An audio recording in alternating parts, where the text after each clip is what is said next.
ভারতে একটা আইএসপির internet bandwidth speed 200 থেকে 300 আমি নিজে মেপেছি, কিন্তু বাংলাদেশে এখনও 3, 4, 5 পাওয়া যায়। এবং সেটার জন্য আমাদের একজন ফ্রিল্যান্সার বলেছেন ওনারা কাজ করতে পারেন না। এখনও ঢাকার নেটওয়ার্ক ট্রাফিকের মধ্যে আপনার হোয়াটসঅ্যাপ কল, যেটা কিনা ডেটা বিয়ারের দিক থেকে খুব ছোট সামান্য একটা ডেটা, সেখানে একটু পরপর রিকানেক্টিং আছে। This is unacceptable. আসলে আমরা একটা শৃঙ্খলার মধ্য দিয়ে আসতে চাই। এখনও লাইসেন্স আসে নাই, নতুন লাইসেন্স আসে নাই।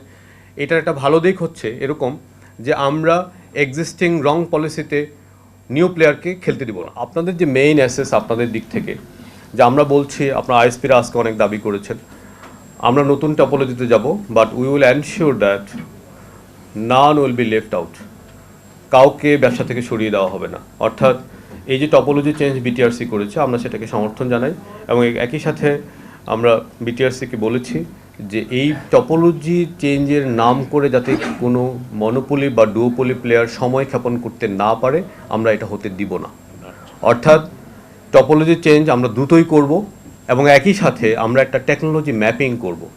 অর্থাৎ এক্সিস্টিং যারা প্লেয়ার আছে তাদের সাথে যারা নতুন যে টপোলজি, নতুন যে লাইসেন্স রেজিম আছে এবং বর্তমান যে লাইসেন্স রেজিম আছে, তাদেরকে আমরা নতুন লাইসেন্স রেজিমের সাথে ম্যাপিং করে দিব। এবং এখানে সবার বুঝতে পারছেন, যেহেতু 7-8টা লেয়ার থেকে যদি 3টা আসে, তাহলে আপনি যদি একটা লেয়ারও ম্যাপিং হয় আপনার স্কোপটা বাড়বে। অর্থাৎ আপনার বর্তমান হিসাবে একাধিক লাইসেন্সের আপনি ডিজার্ভ করতে, লাইসেন্সের সাথে আপনাকে অ্যাকোমোডেট করা হবে। সেখানে আমরা এমন কিছু পলিসি করব, সেই পলিসিটা হচ্ছে যারা লোকাল বিনিয়োগ করছেন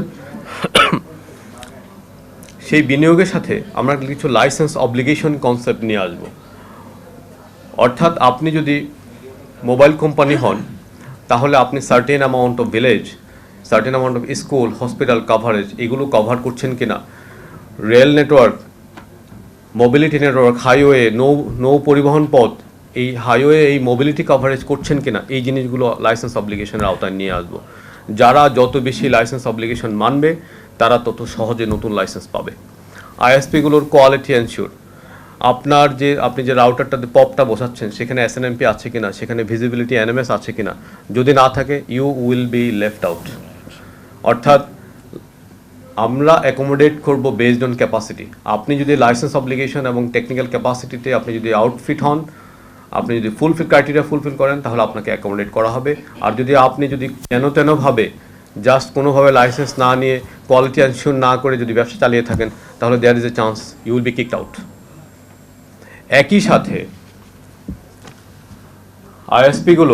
আইআইজিগুলো যে ব্যান্ডউইথ দিচ্ছে তার মনিটরিং আমাদের লাগবে, আইটিসি মনিটরিং লাগবে, সাবমেরিন কেবলের মনিটরিং লাগবে। আমরা এই মনিটরিং ক্যাপাসিটিগুলো এনশিওর করব, যাতে করে এখানে আসলে সেবার নাম করে যেন তেন সার্ভিস দিয়ে কেউ ব্যবসা করতে না পারে। কারণ আমি বলছি এটা আমার ডিজিটাল ইকোনমির ফাউন্ডেশন। বিএসসি পিএলসির জন্য আপনারা জানেন যে আমরা একটা নতুন পলিসি করেছি 50-50 আইটিসিকে, কারণ এখানে অনেক আনমনিটর্ড আইটিসি আছে। ভারত থেকে ক্যাশ নিয়ে আসা হয় এবং এটা আমাদের দেশের সোশ্যাল মিডিয়া নির্ভর যে সোশ্যাল হারমোনি, সেই হারমোনিকে ব্রেক করছে এবং তারা বিদেশে বসে সিডিয়ান বসাচ্ছে। ভুল পলিসির মাধ্যমে এদেশে সিডিয়ানগুলোকে ঢাকায় নিয়ে আসা হয়েছিল এবং ক্যাশ সার্ভারগুলো পরবর্তীতে ঢাকা থেকে ইন্ডিয়াতে নিয়ে যাওয়া হয়েছে, যার কারণে mediation server, cache server, CDN server সব ওদিকে, এই যে রাউটারগুলো ওদিকে, ফলে তারা ওখানে বসে আমাদের ইন্টারনেটের উপরে সার্বভৌমত্ব নিয়েছে। তো আমরা এটা ব্রেক করব, অর্থাৎ লাইসেন্স রেজিম ব্রেক করার পাশাপাশি আমরা এই স্ট্রাকচারটাও ব্রেক করার চেষ্টা করব। তো আপনারা দেখেছেন যে আমরা আইটিসির উপরে ব্লকিং এনেছি এবং আমরা ধীরে ধীরে আরেকটু ব্লকিং আনবো। কারণ হচ্ছে আমার যদি সাবমেরিন কেবল, আইটিসি, দুইটা সাবমেরিন কেবল এবং আইটিসি থাকে, তাহলে ফেয়ার শেয়ার অনুসারে তারা 33%-এর বেশি পেতে পারে না। দেখা যাচ্ছে তারা 70%-এর কাছাকাছি চলে গেছে। সো আমরা এখানে ব্লকিং আনবো। ব্লকিং আনার সাথে সাথে আমরা CME 6-এ যাব খুব দ্রুতই।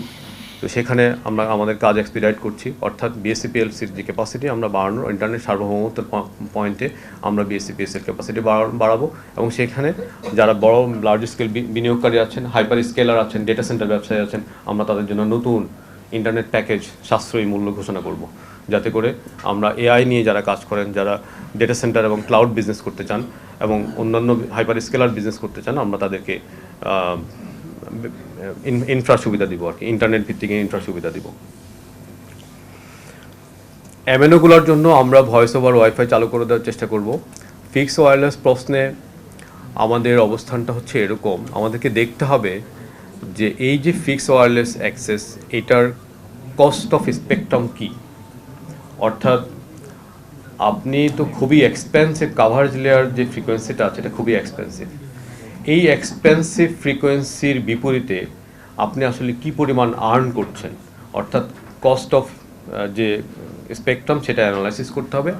আরেকটা মৌলিক জিনিস যে কারণে আসলে FWA পৃথিবীতে খুব বেশি করে নেই, সেটার একটা কারণ হচ্ছে যে রিপিটার নয়েজ তৈরি করে। যেহেতু আমাদের দেশে ঘনবসতিপূর্ণ দেশ, সেজন্য এটা টেকনিক্যালি কতটা ফিজিবল এই টেস্টটা করতে হবে। এই টেস্টটা করার পরে FWA নিয়ে আমাদেরকে সামনে আগাতে হবে। অর্থাৎ এখানে আমাদেরকে সায়েন্টিফিক অ্যাটিটিউড নিতে হবে, ঠিক আছে। এখানে আমরা কোনো রেশনাল ভূমিকা নেব না যে অমুককে বাদ দেওয়ার জন্য আমি এটা করব বা অমুককে ভূমিকা, এটা কোনো রেশনাল কোনো আমরা সিদ্ধান্ত নেব না। আমরা একেবারে যৌক্তিক এবং সায়েন্টিফিক সিদ্ধান্ত নেব এই টেস্টের মাধ্যমে। সো বুঝতে পারছেন যে আমরা এখানে একটা যৌক্তিক লজিক্যাল রিজনিংয়ের মাধ্যমে আমরা পলিসিগত পরিবর্তনের মধ্য দিয়ে যাব।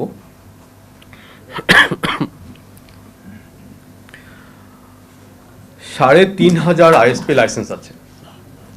এখন এদের মধ্যে কোনো কোয়ালিটি অফ সার্ভিস নাই, এবং বিটিআরসি বা ডট বলেন কারোই এটা মনিটরিং ক্যাপাসিটি নাই। তো আমরা বলছি যে আমরা এগুলোকে মনিটরিং আওতায় আনবো, কিন্তু আপনারা ইন্ডাস্ট্রি যদি হেল্প না করে মনিটরিং, তাহলে সরকারের পক্ষে এটা সম্ভব না। আর আপনারা যদি সরকারের পক্ষে সম্ভব না হলে আপনারা যদি না করেন, দিন শেষে কাস্টমার ডিস্যাটিসফাইড হবে এবং তারা নতুন পথ খুঁজবে, হয় মোবাইল ইন্টারনেটে যাবে অথবা স্টারলিংকে যাবে। এবং একই সাথে MNOদেরও আপনি যদি নিউ বেঞ্চমার্কটাকে অ্যাকোমোডেট এবং ওয়েলকাম না করেন, তাহলে আপনারা স্টারলিংকের কাছে বিজনেস হারাবেন। সো এই ঘটনাগুলো কিন্তু ঘটতে থাকবে এবং আমি দেখতে পাচ্ছি এই ঘটনাগুলোর কনসিকুয়েন্স, যেন আপনাদেরকে প্রিপেয়ার হতে হবে। 500 টাকা দিয়ে ইন্টারনেট পাওয়া যায় আইএসপি একজন বলেছেন, কিন্তু আমি একই সাথে বলি ইটস গুড, টাকার অঙ্কে এটা অনেক কম, ইটস ঠিক আছে, কিন্তু আপনার কোয়ালিটির দিক থেকে এটা পৃথিবীর worst. You have to acknowledge it. আপনি যদি আজকে ক্রস বর্ডার যান, ভারতে একটা আইএসপির ইন্টারনেট ব্যান্ডউইথ স্পিড 200 থেকে 300 আমি নিজে মেপেছি, কিন্তু বাংলাদেশে এখনও 3, 4, 5 পাওয়া যায়। এবং সেটার জন্য আমাদের একজন ফ্রিল্যান্সার বলেছেন ওনারা কাজ করতে পারেন না। এখনও ঢাকার নেটওয়ার্ক ট্রাফিকের মধ্যে আপনার হোয়াটসঅ্যাপ কল, যেটা কিনা ডেটা বিয়ারের দিক থেকে খুব ছোট সামান্য একটা ডেটা, সেখানে একটু পরপর রিকানেক্টিং আছে। This is unacceptable. তো সুতরাং মোবাইল ইন্টারনেট বলুন কিংবা ব্রডব্যান্ড ইন্টারনেট বলুন, যে আপনারা যে কোয়ালিটি সার্ভিস দিচ্ছেন, that quality is worst in the world. এবং এটার প্রমাণ উকলা স্পিড টেস্টে যান, 132টার মধ্যে আমাদের র্যাঙ্কিং 99তম বা 102তম। ব্রডব্যান্ডে যান, 99টা কান্ট্রির মধ্যে 87তম। তারপর আমাদের পিছনে আছে কে? যুদ্ধ বিধ্বস্ত আফগানিস্তান আমাদের উপরে, সিরিয়ার মতো দেশ, তাদের সাথে আমরা কম্পিট করি। হোয়াই? সেখানে 1.5 যুগ ধরে যুদ্ধ চলছে। আমাদের একটা ফ্ল্যাট কান্ট্রি, এখানে আমাদের এই সমস্যা হবে কেন? আমাদের তো এই সমস্যাগুলো হওয়ার কথা না। তো সুতরাং আমাদের রিয়েলাইজেশনের মধ্যে আনতে হবে, এই সমস্যাগুলোতে উত্তরণের জন্য আমাদেরকে সরকারকে যেমন আগায় আসতে হবে, বেসরকারকে আগায় আসতে হবে। আপনারা জানেন যে কর জিটিপির হার খুবই কম। আমি স্যারকে অন্তত 3 বার আমি স্যারকে অনুরোধ করেছি যে স্যার ডেটা প্রাইস কমাতে চাই 20%। স্যারের একটা কনসার্ন যদি রেভিনিউ কমে যায়, ঠিক আছে। এখন এটা একটা জাতীয় সমস্যা, এটা শুধু সরকারের সমস্যা না। কেন কর জিডিপি 10%, এটা একটা মানুষের, আমাদের সবাইকে, নাগরিককে উদ্ধার এই প্রশ্নের উত্তর দিতে হবে। এটা শুধু সরকারের সমস্যা না যে সরকার ট্যাক্স কালেকশনে ব্যর্থ হচ্ছে, আমরাও ট্যাক্স দিচ্ছি না, আমাদের ব্যবসায়ীরা করজালের বাইরে, আমাদের ধনীরা করজালের বাইরে। এখন যখনই এই প্রশ্নটা আসে, আমি তাইমুর ভাইকে একবার চ্যালেঞ্জ করেছিলাম, আমি আপনি দেখেন অন্য অনেক দেশে আছে, আসলে আছে, কিন্তু এই যে 56% বা এরকম ট্যাক্স স্ট্রাকচারটা আছে, সত্যিকার অর্থে যদি দেখেন যে এগুলো সব third world country, developing country, যেগুলো হলো এফডিআই অ্যাট্রাক্ট করতে পারে না, সেই দেশে আছে। তো তাহলে আমাদেরকে আসলে যৌক্তিকভাবে এটা কমিয়ে আনতে হবে। তাহলে কমিয়ে আনার জন্য কি দরকার? কমিয়ে আনার জন্য আপনাকে এনশিওর করতে হবে যে আইএসপি সরকারের ট্যাক্স ভ্যাট ফাঁকি দেয় না। আপনার যে 3,500 আইএসপি আছে, এই আইএসপির মধ্যে কে বলতে পারবেন যে 100% আইএসপি রেভিনিউ দেয় না? 100 অথবা 200টা ঠিকভাবে দেয়, বাকিরা ঠিক মতো দেয় না। তো তাহলে আবার এটা কেন দেয় না? আপনি তো চাইলে আইএসপি যেখান থেকে ব্যান্ডউইথ কিনে সেখান থেকে আপনি রেভিনিউ কাটতে পারতেন। বিগত সরকার যেহেতু ঘুষ খেয়ে আর্থিক লেনদেনের মাধ্যমে এসব লাইসেন্স দিয়েছে, তারা সোর্স থেকে রেভিনিউ কালেকশনের এই মডেলগুলো ইমপ্লিমেন্ট করে যায় না, যেগুলো আমরা করার চেষ্টা করব। সুতরাং আপনারা মনে করেন না যে আপনাদের স্বার্থের বিরুদ্ধে কাজ করব। আসলে আমরা একটা শৃঙ্খলার মধ্য দিয়ে আসতে চাই। এখনও লাইসেন্স আসে নাই, নতুন লাইসেন্স আসে নাই। এটার একটা ভালো দিক হচ্ছে এরকম যে আমরা এক্সিস্টিং রং পলিসিতে নিউ প্লেয়ারকে খেলতে দিব না। ইশাক শাহ আছেন বা অন্যান্য পলিটিক্যাল লিডার আছেন, আমরা চাই যে আমরা বর্তমান যে রুলগুলো আছে এই রুলগুলোকে আমরা চেঞ্জ করব, এখানে একটা fair level playing field ensure করব এবং তারপরে আমরা নিউ প্লেয়ারদেরকে এখানে আনবো। অর্থাৎ আমরা একসাথে বলছি আমরা এক্সিস্টিং মনোপলিদেরকেও তাদের যে ভুল গেম পলিসি আছে সেখান থেকে আমরা তাদেরকে ব্রেক করব, আমরা লাইসেন্স রেজিম ব্রেক করব এবং একই সাথে নতুনদের জন্য আমরা এমন পলিসি তৈরি করব তাদের যারা এখানে এসে ফেয়ার প্লে করতে পারে। আনফেয়ার প্লে আমরা করতে দিব না।